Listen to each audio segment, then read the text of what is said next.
The Snowian's version, the King of Frostwoods piped in.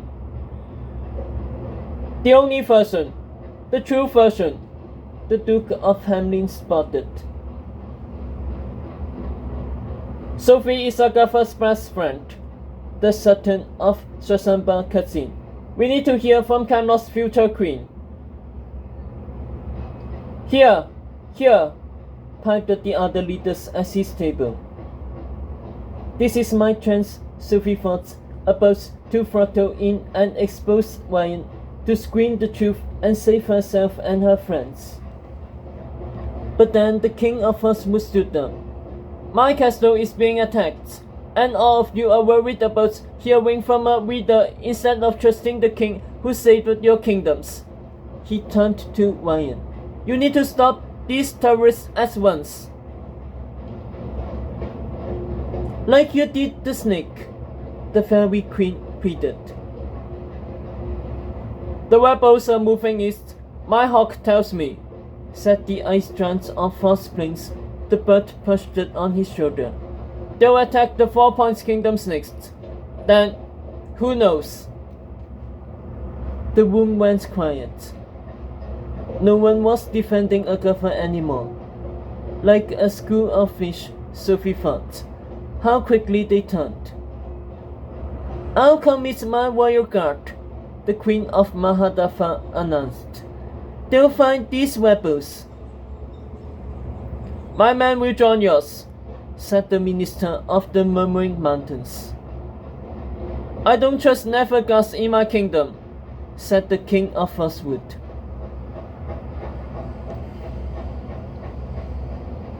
All mine, said the fairy Queen of Gillican. And by the time you send word to your guests, the rebels will have sacked a dozen more realms. They know we are all here for the wedding. Our kingdoms are vulnerable, and they're moving too fast for us to send alerts or mount a defense. We need King Wyan and his men to wipe out at once.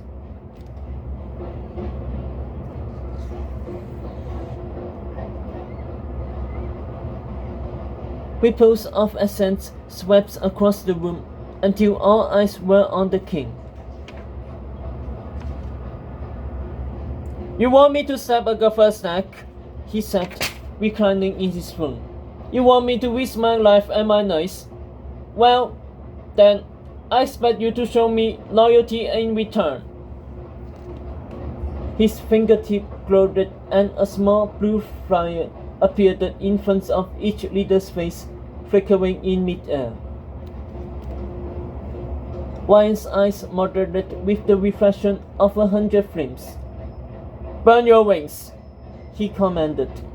Burn your wings and pledge your faith to me over Agatha and her school, to me over the Snowian. Then I'll help you. The leaders froze, their eyes wide.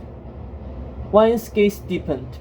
All those who want my protection, burn them now. Sophie's heart stopped. The ruler scanned the room. For a moment, none of them moved. Then the King of Frostwood lifted off his silver wing and put it into the blue flame. The wing melted, crackled, whished, popped, and burst into a puff of white silver smoke. The fairy Queen of Gillican and the Frost Prince King both glanced at each other. Neither took off their wing. But the Queen of George Jolie did. She slipped it into her fire. Crackle, wish, pop. Then a plum of white. No one else followed. The flames cooled and vanished. 2 wings, Wyan said, toying with each word. He turned to his guards. Send men to protect Frostwood and George Jolie from further attacks, he said, before looking back at the council. The rest of you are on your own.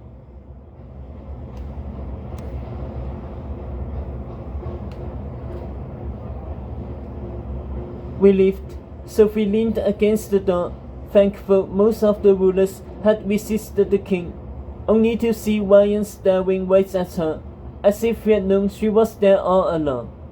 He twisted his least finger and the door swept open before she could move back. She tumbled forward and crashed into the ballroom, landing hard on the marble floor. Slowly, she raised her eyes to the entirety of the Kingdom Council peering down at her. "My love," Wyan cooed. Sophie rose to her feet, the white dress burning at her skin more than ever. "The council has a few questions for you before today's execution," said the king. "Perhaps you can help them come to their senses." Two guards subtly moved in behind Sophie, Biba and Virgo. She could see their hands on their swords. A threat. Sophie turned to the leaders, cool and composed. "At your service," she said. The fairy queen of Gillican stood up. "Is Agatha our enemy?" "Is the school behind these attacks?"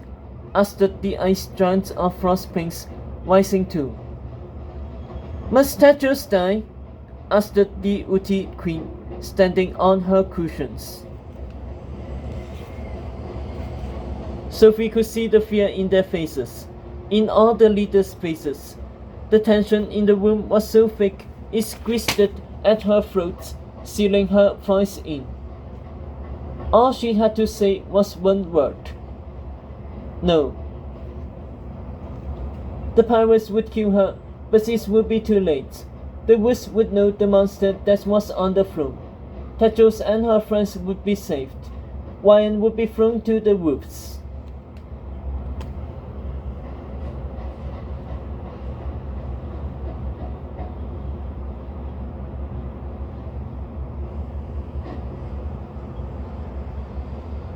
Sophie took in the dead green glass of the king's eyes, the sneer of his lips. It was the same way Jephthah looked at her when he told her his brother would no longer play nice. Not after she had used the Lion's Mane's messages to reach Agatha. But even so, Wyan still needed her. Her reassurance would make the rest of these leaders dance to his tune, bringing her here with a risk, of course. But Wyan was betting on the fact that Sophie always did what was best for herself, that she'd stand behind him to stay alive, that her own life was more valuable to her than telling the truth.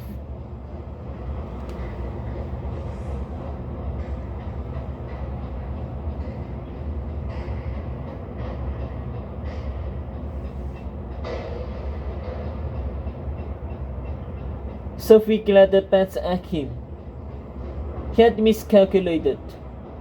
Wyan realized what she was supposed to do. He launched to his feet, his face turning to the color of Jephthah's. Sophie opened her mouth to answer the council. Then she saw something. At a table in the back, near the window, a man dressed in a brown coat and hood, his face in shadow. He was playing with the silver ring on his hand, reflecting the moonlight so it would catch Sophie's attention.